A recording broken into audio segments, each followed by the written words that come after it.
So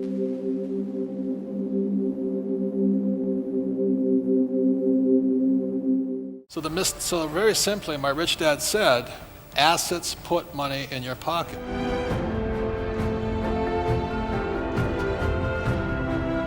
Air medal just meant how many round trips did you take into combat? Came back alive. That's all it means. It doesn't mean I was a hero or anything, because I wasn't. We're just happy to bring my crew back alive. That's all we cared about. But to get to that level of flying is the same as investing. And I think that's what I really learned, is the dedication, not to be the best pilot, but be the best that I could be. And if I'm not the best that I can be, people die. And a lot of people, it's okay to be average, if you know what I mean. But when you get into that situation, when you're going in and out of combat zones, I went down 3 times, but I wouldn't be back today if I hadn't practiced to be the best. And so when I go into the world of money and investing, I'm still not, I'm not Zuckerberg or those guys, but you still have to be the best you can be.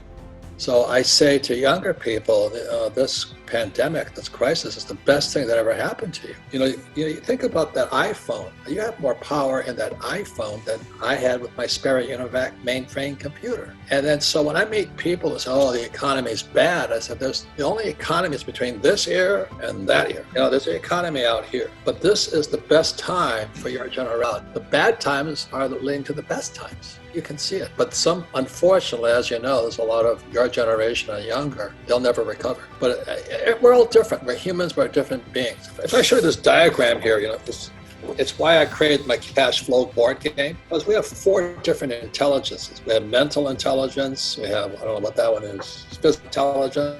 You probably have very good physical to make, football and all that. Yeah. Emotional intelligence, but spiritual intelligence. Not supposed to be. It's impossible. But dreams do come true. Okay. A lot of people get financial advice from outsiders. If maybe a financial planner, a stockbroker, a real estate broker, but they're not on the inside of the deal. And one of the reasons I like being an entrepreneur and being a real estate guy is I'm always trading from the inside. I know the deal. I'm part of the deal. I am the deal, But the average person who buys like stocks, bonds, mutual funds, ETFs, and saves money, they're outsiders. They have no idea what's going on between them and the real world of insight. One of the things I suggest to people, you gotta find a real teacher versus a fake teacher. And a fake teacher is somebody who doesn't do what they teach. And a real teacher is doing what they teach every day. So my accountants, my attorneys, they're in it every single day. And that's how I learn, because every day I'm solving problems in my business. So I have accountants and attorneys and bankers and all these people on speed dial because I'm solving problems with my team. Yeah, every time I failed, it was like, good. I said, okay, what have I learned? And the average person, the reason they're poor is they haven't failed. They play it so safe. They haven't made any mistakes like they taught in school. That means they don't learn anything. They said, lazy people always say, I can't afford it. I don't have the money. That's why they're poor. They have a poor mindset. So instead of figuring out how to raise money, it's just really easy to be a loser. And I call it losers. It pisses them off. Because we all have the power, if we wanted to not be poor if we learned how to raise money. My poor dad, my PhD father, he always said to me, he says, I'd be a rich man if I didn't have you kids. And I said, well, not my fault you had kids. I just can't afford it because I have kids. But I love being an entrepreneur. I love investing. It's like Shark Tank to me. I'm always looking at new businesses, new deals. It's just a game like this. When you look at the financial statement, that's like your scorecard. It's like your golf scorecard is your financial statement. Why did I say only lazy people use their own money? Because lazy people always say, I can't afford it. It's easy to say that, and that's why they're poor. It's harder to go raise $1 million than to say, I can't afford it. Most people don't understand that because they've already been genetically programmed from parents and schools to go to school and get a job and work hard for money. Now, the harder you work for money, the poorer you get. And the reason for that is money was designed to steal our wealth. I'm not saying it's a good thing or a bad thing because it makes me richer, but like the yin and yang of life, everything has opposite sides. So everything that Rich Dad taught me was opposite of what my poor dad was a school teacher, good people, but they don't know anything about money. So on one side, my poor dad's always saying, work hard, go to school, get a job, save money, and get out of debt. On the opposite side, the yang side, no, don't do that, So when I wrote Rich Dad, Poor Dad, it was about the opposites. That's all it was. And the rich don't work for money. The richest people in the world don't work for money. But the average person, that's not part of their consciousness. So you look at Steve Jobs. His paycheck was $1 a year. So the reason I say and I do and I speak and I teach is kind of just the yin and the yang. You got to see the other side too, because so many people, I don't know about here, but the economy is pretty bad in America, and they're rushing back to school. Gotta be stupid. School teaches you nothing about money. There's fewer and fewer jobs, and taxes are higher. Why would you do that? If you save money, you're taxed. You work hard, you're taxed. And you put your money in a retirement plan, you're taxed. That's not that intelligent, but that's what they teach you in school. So it's opposite, and that's why I come up on stage and I talk about the opposite, just to open your mind a bit. Most people are wimps. Nassim Taleb said he wrote the book, The Red Black Swan, but his best book is called Anti-Fragile.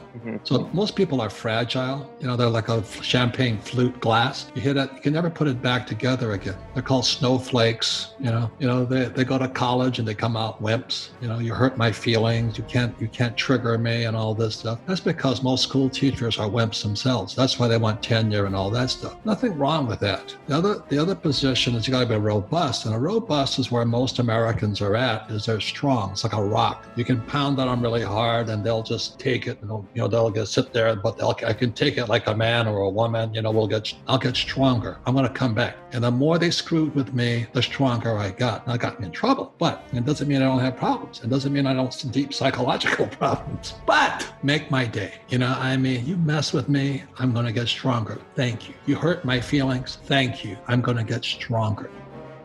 And it's really simple, My poor dad always said to me, go to school and get a high-paying job. That's not wealth. That's a job.